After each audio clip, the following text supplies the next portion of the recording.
আৰু কিছু ঘণ্টা পিছতে তোমালোকৰ আৰম্ভ হ'বলৈ গৈ আছে মেট্ৰিক পৰীক্ষা আৰু মেট্ৰিক পৰীক্ষালৈ বহুতে ভয় খাই আছা নাৰ্ভাছ ফিল কৰি আছা ভয় লাগি আছে কিন্তু চোৱা এইটো এক্সাম তোমালোকৰ লাইফৰ বেষ্ট এক্সাম হ'বলৈ গৈ আছে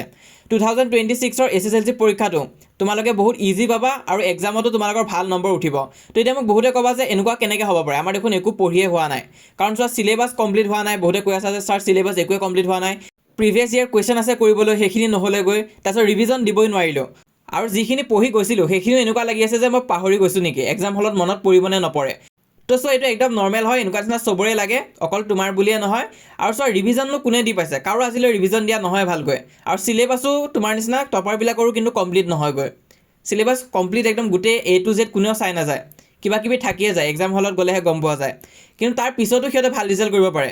আমিও তোমালোকৰ আগতেও বহুতো বেচ পঢ়াইছোঁ সিহঁতৰ একেখিনি কথাই কয় যে অলপ হৈছে একোৱে হোৱা নাই বা একো মনত পৰি থকা নাই যি পঢ়িছোঁ চব পাহৰি যোৱা নিচিনা লাগিছে কিন্তু পিছত গৈ সিহঁতে আকৌ ৰিজাল্ট 80% 85% এনেকুৱা হৈ গৈ কিয় কাৰণ তোমালোকে এতিয়া এনেই ষ্ট্ৰেছ লৈ আছা তো এইবোৰ ষ্ট্ৰেছ লৈ নাথাকিবা এক্সাম যোৱাৰ আগত তোমালোকে ভগৱানৰ ওচৰত প্ৰাৰ্থনা কৰিবা আল্লাহৰ ওচৰত দোৱা কৰিবা যাতে তোমালোকৰ এক্সাম ভাল হয় আৰু নিজৰ টিচাৰ্ছৰ আশীৰ্বাদ ল'ব নাপাহৰিবা তো এইটো আচলতে তোমালোকৰ বাবে এটা ইম্পৰ্টেণ্ট দিনহে হয় আৰু চোৱা তোমালোকে চিন্তা কি বস্তু লৈ কৰা পাষ্টৰ কথা লৈ কৰা যে মই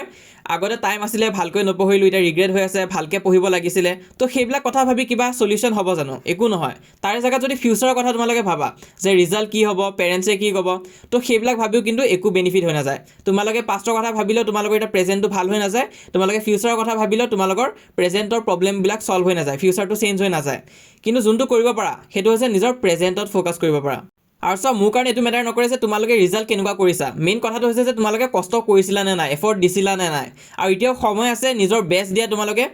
একদম শেষলৈ তোমালোকে লিখি যাই থাকিবা যদিও তোমালোকৰ মূৰ বিষাব বা হাত বিষাব ধৰিব তেতিয়াও তোমালোকে নৰখিবা লিখিয়ে গৈ থাকিবা আৰু এতিয়াও যদি এনেকুৱা লাগি আছে যে নাই মোৰ দ্বাৰা নহ'ব মই নোৱাৰিম ভালকৈ তেনেহ'লে নিজৰ পেৰেণ্টছৰ কথা এবাৰ ভাবি চাবা তোমাৰ দেউতাই তোমাৰ বাবে কিমান কষ্ট কৰি আছে সদায় সেইখিনি ভাবি চাবা মায়ে তোমালোকৰ ঘৰত কিমান কষ্ট কৰি থাকে তোমালোকৰ বাবে যাতে তোমালোকে পঢ়ি শুনি ভাল মানুহ হোৱা তো নিজৰ মা দেউতাৰ কাৰণে এটলিষ্ট তোমালোকে কষ্টটো কৰিবা নিজৰ কাৰণে নকৰিলেও মা দেউতাৰ কথা এবাৰ ভাবি চাবা আৰু এইটো মেট্ৰিক পৰীক্ষা হয় এইটোৰ বাবে তোমালোকে গোটেই বছৰটো প্ৰস্তুতি চলাই আছা তেনেহ'লে কিয় তোমালোকৰ পৰীক্ষা বেয়া হ'ব নিশ্চয় ভাল হ'বই এনেকুৱা লাগিব পাৰে যে একো হোৱা নাই নেকি কিন্তু নিশ্চয় হৈ আছে আৰু শেষত এটা কথা ক'ব বিচাৰিম যে বেলেগে তোমাৰ ওপৰত প্ৰাউড কৰক নে নকৰক কিন্তু মই তোমালোকৰ ওপৰত একদম প্ৰাউড ফিল কৰোঁ I am proud of you কাৰণ মই জানো তোমালোকে বহুতো ফেজ পাৰ কৰি আহিছা আজি যোনটো ষ্টেজত তোমালোকে থিয় দি আছা ন এইটো ষ্টেজত এসময়ত আমিও আছিলোঁ আৰু কিমানখিনি প্ৰেছাৰ ষ্টুডেণ্ট থাকে এইটো আমি জানো ভালকৈ আৰু সকলোকে মোৰ ফালৰ পৰা মেট্ৰিক পৰীক্ষাৰ বাবে অল দ্য বেষ্ট সকলোৱে এক্সাম ভালকৈ দিবা আৰু তোমালোকৰ এক্সাম ভাল হৈ যাতে তাকে কামনা কৰিছোঁ লগতে হোৱাটছএপত জইন কৰিবা তাত মই যিমান পাৰোঁ গাইড কৰি যাম বাৰু চেনেলটো ছাবস্ক্ৰাইব কৰি ৰাখিবা